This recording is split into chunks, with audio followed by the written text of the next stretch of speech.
Just think about this for a minute. Traveling is all about destinations.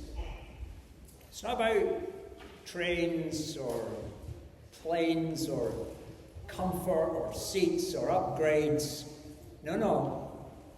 Traveling is about destinations, it's about getting to where you want to go. But destinations cover more than stations and airports. I listened to an interview with a guy called Lee Childs. That name mean anything to you? If you read thrillers, he's written 23 of them, he's just retired. This is what he said in the interview. Someone asked him, "Are you happy now you've retired?" He said, "I've retired because I'm happy." And he went on like this. He said he had reached a place where he felt he was a worthwhile person.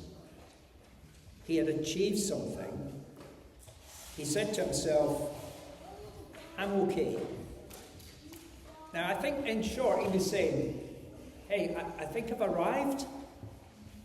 I think I've got to my happy place and I've arrived at my destination. But here's the problem with all that kind of stuff. You don't get to linger in your happy place for long. Circumstances don't remain unchanged. There's a mass of stuff that we don't control, and some of it will come calling. Illness, disease, despondency, bereavement, death. Yeah? That's reality. If people are going to have a religious song at their funeral, this is the song they'll have. You can bet this is the one they'll choose. And they'll choose it almost certainly for the last line. So have a look at your Bible. Look at how Psalm 23 finishes. "And I will dwell in the house of the Lord forever." This is about destinations. Okay? My sister probably has the nicest house in our family. Now, you can take the word probably out. She has the nicest house. Imagine if I send her a wee note and I say, "Hi, Fee, just to let you know I'm coming to dwell in your house permanently." I wonder what she would say. No, I don't. I know what she would say. Is God choosy about who he allows to dwell in his house? Now, the first part of the Bible is a book of visual aids. It's pictures. It uses picture language to teach you things.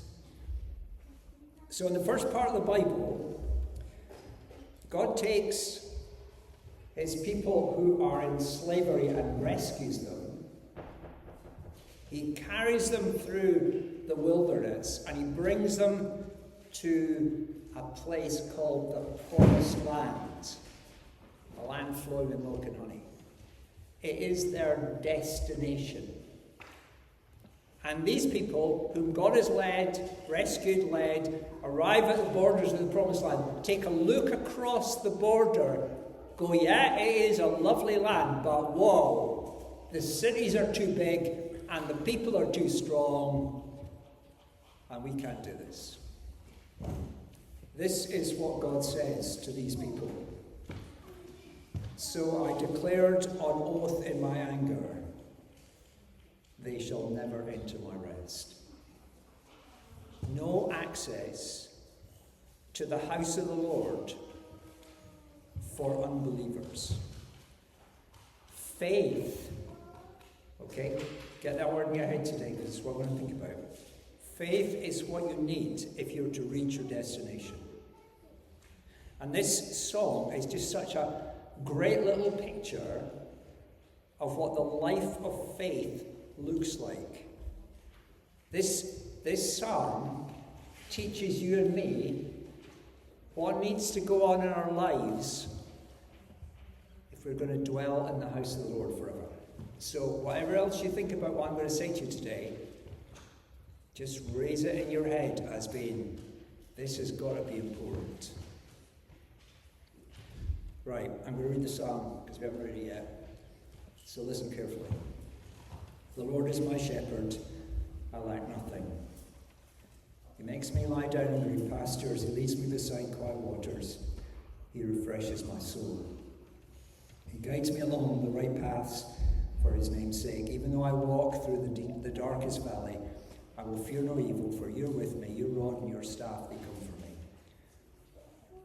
You prepare a table before me in the presence of my enemies. You anoint my head with oil. My cup overflows.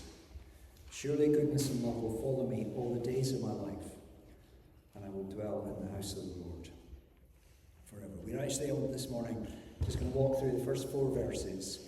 I'm going to say 4 things about this psalm. Okay? Look at the first 5 words. The Lord is my shepherd. Here's the first lesson. Faith begins when we change the way we think about ourselves. Number 1. Okay.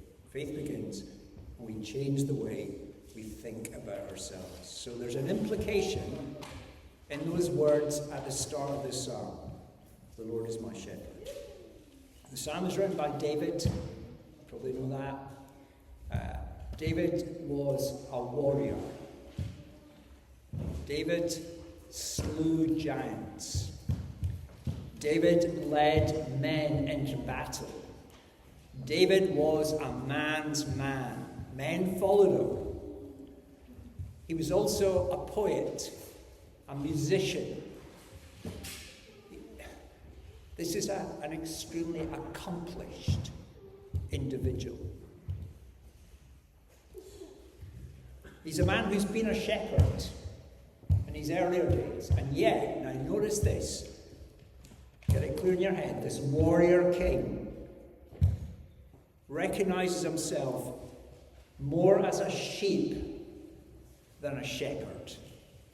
First thing you need to realize about this psalm, you are listening to someone who is thinking of himself not as a warrior, not as a king, not as a leader, but as a sheep.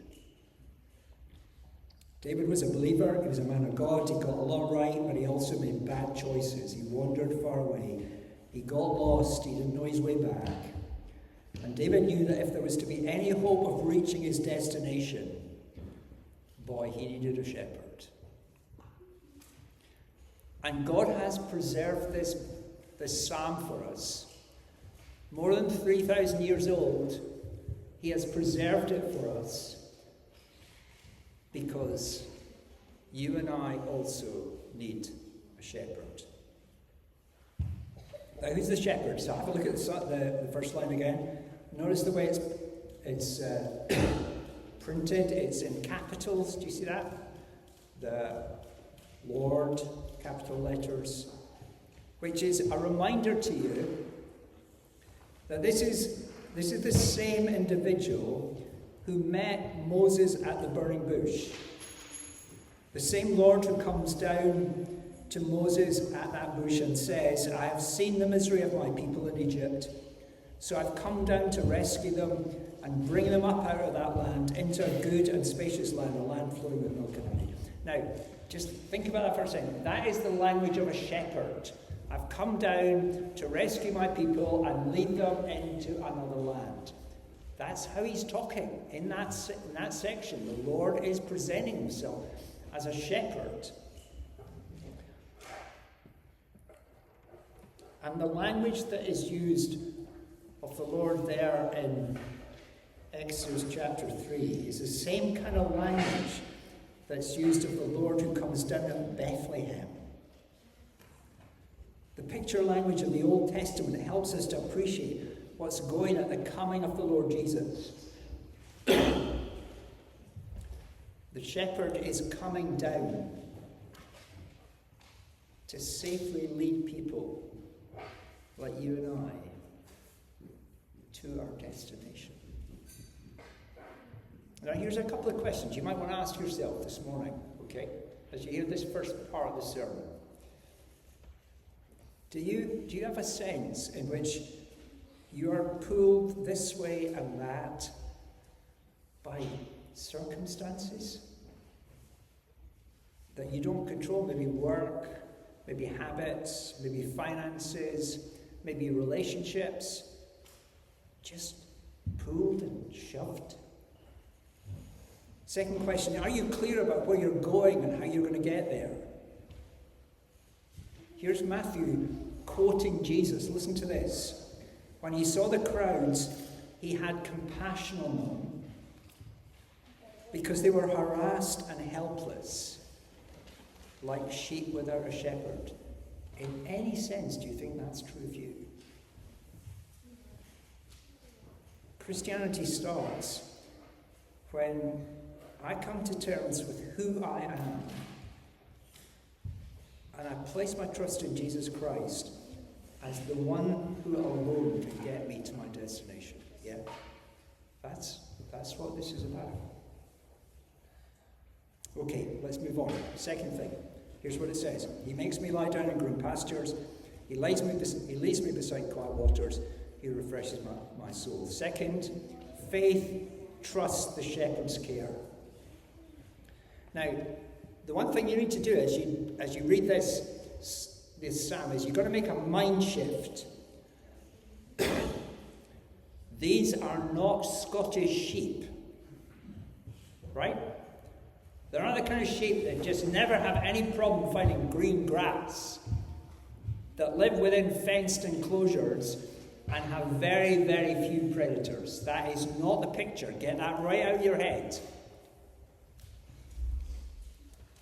To be a Middle Eastern sheep is to face the prospect that you're only going to have grass for 1/3 of the year. For 2/3 of the year, you are absolutely stuck relying on the shepherd to take you somewhere to feed you. Added to that, you live in a world of predators. David fought lions and bears. Jesus spoke of wolves and thieves. This is shepherding in hostile territory. Here's an illustration of that.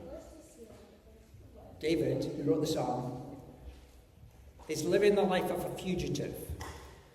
He's been pursued by the king, Saul, and his army, and they're out to kill him.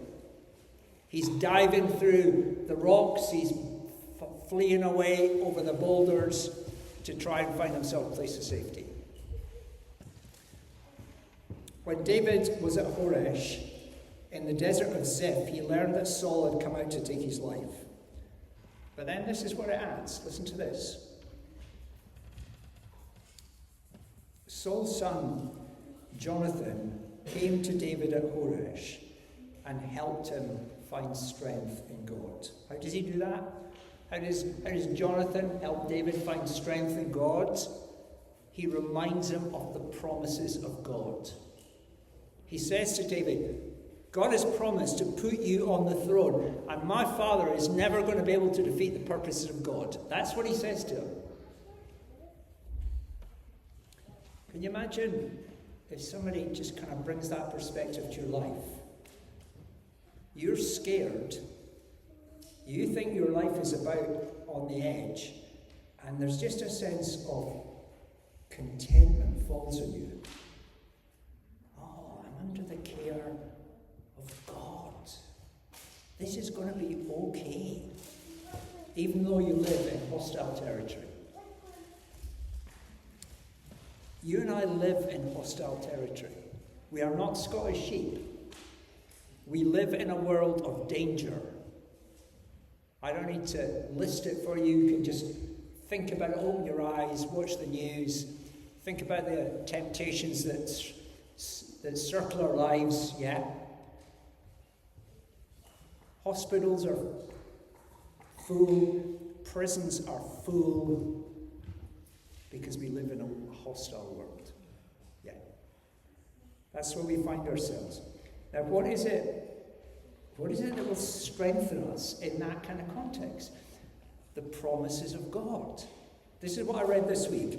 Never will I leave you, never will I forsake you. That is a recurring promise in the Bible. Jesus says, I will not leave you as orphans, I will come to you.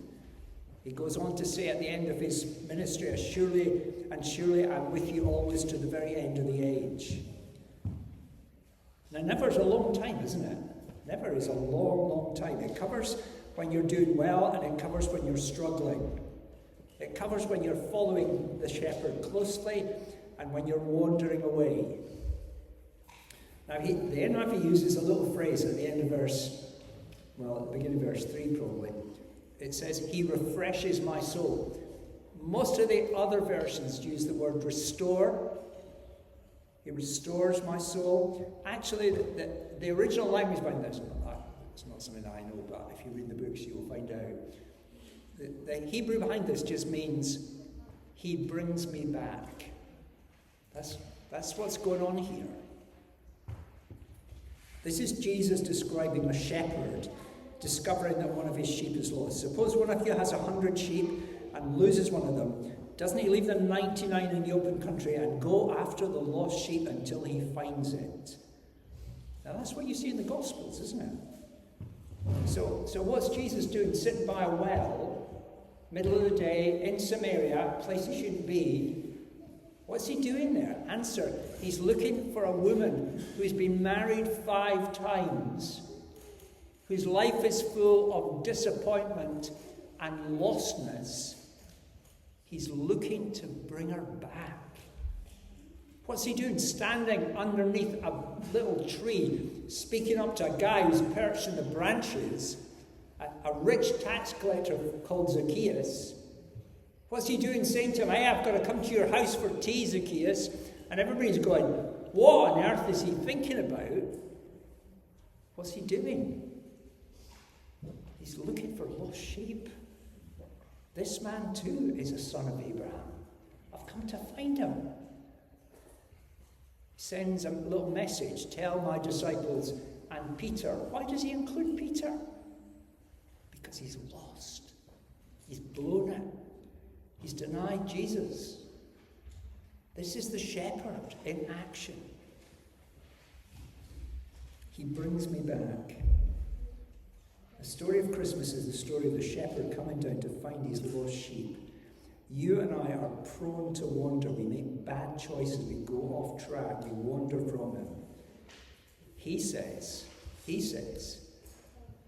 I will not abandon you.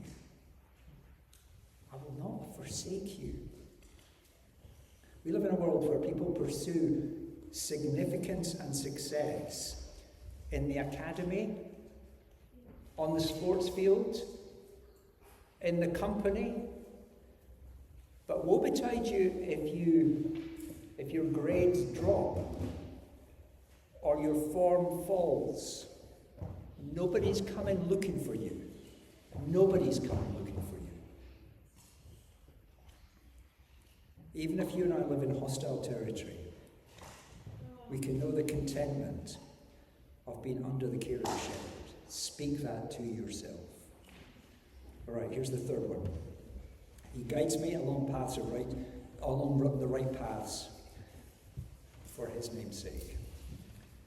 Third little lesson, faith learns not to panic in trouble. Faith learns not to panic in trouble. The right paths can be the difficult paths. In another of the Psalms, the singer complains that he lives among people who despise and look down on him. And this is not because he's been unfaithful to God. In the language of the Psalm, it's not because he's wandered, he's gone off track. He writes this, all this came upon me, though we had not forgotten you, we had not been false to your covenant. So what is going on here? What is happening? Why is God not answering this man's prayers? What's the point in following a shepherd who seems to be leading you to the slaughterhouse? This is how the song goes on. Listen to the words carefully. Yet, for your sake, we face death all day long.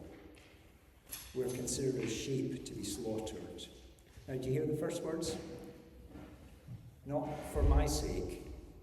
This is for your sake.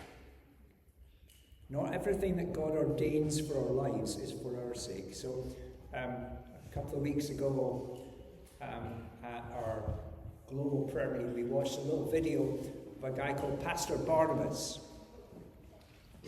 northern Nigeria. This guy trying to pastor a little flock in an internal displacement camp, living in little tents. 4 people living in this little tent that's no bigger than a double mattress. The blazing sun. Islamic terrorists kind of circling around the area, making life very dangerous. How do you make sense of that? For your name's sake, we face. Flo and Francis struggling to raise enough money to go back and work in a difficult and dangerous Muslim environment and finding it difficult. Sheep say something about the shepherd. So you look at a little flock of sheep and their fleeces are clean and tidy and they look healthy. Tells you something about the shepherd of that flock of sheep, yeah? In the context of belief, people who continue to do what's right, who pursue the shepherd when it brings difficulty into their lives, say something about their confidence and wisdom in the goodness of the shepherd. Yeah? For your name's sake. That's a great motive to have in your head. Okay, here's the last one. Okay, we finish with this. Even though I walk through the darkest valley, now, you'll see if you look at the footnote, it goes, it might be the valley of the shadow of death. So I'm going to go for those words. Even though I walk through the valley of the shadow of death, I will fear no evil, for you're with me, your rod and your staff, they comfort me. Right, last little glimpse. Faith rests in the shepherd's protection. So notice the way the paths of righteousness lead into the valley of the shadow of death. Do you see that? And we've arrived at the heart of this psalm now. This is the ultimate crisis of our lives. This is the time of our departure. Brings us to this place that's shrouded in fear and darkness, death. Do not listen to anybody who says, "Oh, I'm not afraid to die." You bet you are. Because this is the context of fear and darkness. It is a very scary place. The scary bit of it is not that you leave your friends. The scary bit of it is that you move into the presence of a holy God. In other words, it's judgment time. It's when, it's when we have to go through the checkout. You've got to pay the bill. Now, look carefully at the psalm and notice what happens at this point. It goes from talking about the shepherd to talking to the shepherd. It goes from third person, he makes me lie down, he leads me beside the quiet waters, to second person, I will fear no evil, for you're with me. Right? You see how this has changed? He's now talking directly to the shepherd. It's as though you and I are now listening in to a man praying as he's about to leave this world. It's an attractive picture. But here's the surprising thing. You're looking on and David saying, "Hey, I'm going to fear no evil. I'm going out in the world." But you think to yourself, if you know anything about David, this guy's got some bad stuff in his life. He's effectively raped a woman. And not only that, but he's arranged to have her husband murdered to cover up his sin. David did those things. And here he is, kind of making his way into God's presence with a degree of confidence. Now you might say, well, the obvious answer is that he's a religious guy. He's known God's pardon and forgiveness. There are priests and altars and sacrifices. Read the law, just find out what you're meant to offer, and everything's fine. David goes to the law, picks up his Bible. What's the sacrifice for rape and murder? Absolute silence. There are none. There is nothing to tell him what to do with that kind of sin. But David has learned that if the shepherd is not going to abandon you, there's got to be an answer somewhere. So if you know anything about David's life, he goes and in Psalm 51, he speaks to God not about his fears, he speaks to God about his sin. This is how he prays: wash away my iniquity, cleanse me from my sin. And then he adds, cleanse me with hyssop and I'll be clean, wash me and I'll be whiter than snow. In other words, David's conviction is, although he can't find it, he believes that God has a solvent somewhere that can actually clean up the kind of filth in his life that has been caused by his behavior, and can address the vileness of his violence that so mars his life. Now, it would be another 1,000 years before that solvent was revealed in the blood of Christ and the death of the shepherd.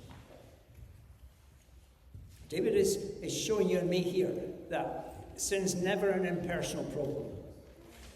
It can never be addressed by some kind of mechanical formula.